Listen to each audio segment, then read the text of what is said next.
અમદાવાદની 7th D સ્કૂલમાં વિદ્યાર્થીની હત્યાની ઘટના બની એટલે શિક્ષણ ખાતાને 2016ની સ્કૂલ સેફ્ટી પોલિસી યાદ આવી ગઈ છે। જિલ્લા શિક્ષણ અધિકારી ડોક્ટર ભગીરથસિંહ પરમારે તમામ સ્કૂલો માટે માર્ગદર્શિકા જાહેર કરી છે। સ્કૂલોને શિસ્ત સમિતિ બનાવવા વિદ્યાર્થીનીઓની બેગ ઓચિંતી તપાસવા આદેશ કર્યા છે।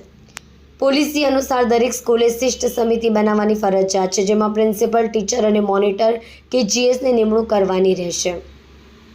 આ સમિતિ સ્કૂલ કેમ્પસ, સ્પોર્ટ્સ ગ્રાઉન્ડ અને એન્ટ્રી એક્ઝિટ સમયે વિદ્યાર્થીઓની સલામતી સુનિશ્ચિત કરશે। ઉપરાંત હવે વિદ્યાર્થીઓના બેગની ઓચિંતી તપાસ કરાશે। વાલીઓને પણ બાળકોની બેગ અને વ્હીકલ, ડિક્કી સહિતની તપાસ કરવા સૂચના અપાઈ છે।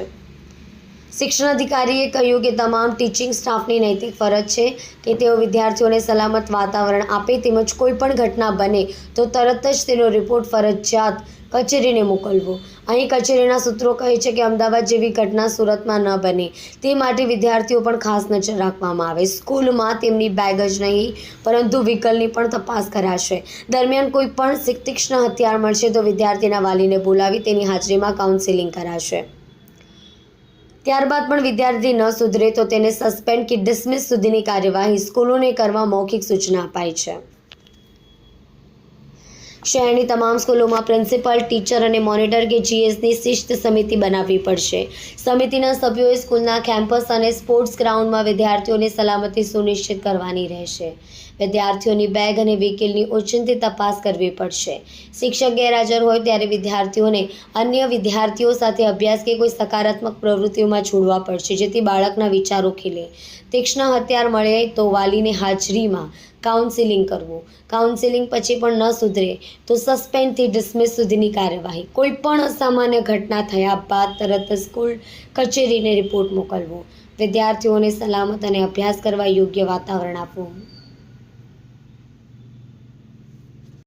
કયા પ્રકારની ચેકિંગ કરવામાં આવી? હું મહેશભાઈ પટેલ, વિદ્યાકુંજ સંકુલ નિયામક। અમદાવાદની 2 દિવસ પહેલાંની જે ઘટના, એક વિદ્યાર્થીએ બીજા વિદ્યાર્થી પર શૈક્ષણિક સાધનથી ઘાતક હુમલો કર્યો અને એ વિદ્યાર્થીનું મૃત્યુ થયું, ત્યારે એ ખૂબ જ દુઃખદ ઘટના છે। અમે એને વખોડીએ છીએ, શોકની લાગણી વ્યક્ત કરીએ છીએ।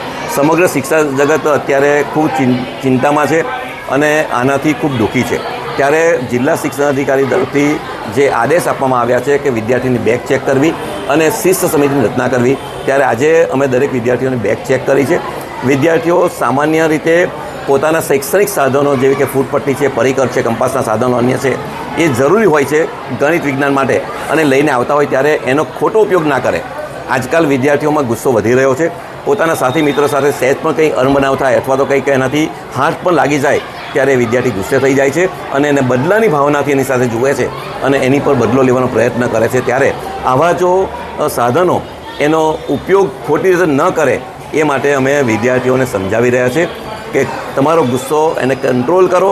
અને આવા જો વિદ્યાર્થીઓ અમને જણાય કે જે વધારે પડતો હાઈપર છે, ગુસ્સો કરે છે, બીજાને ધમકી આપતા હોય તો તેને અમે સમજાવવાનો પ્રયત્ન કરીએ છીએ। એના માટે કાઉન્સિલર પણ રાખ્યા છે।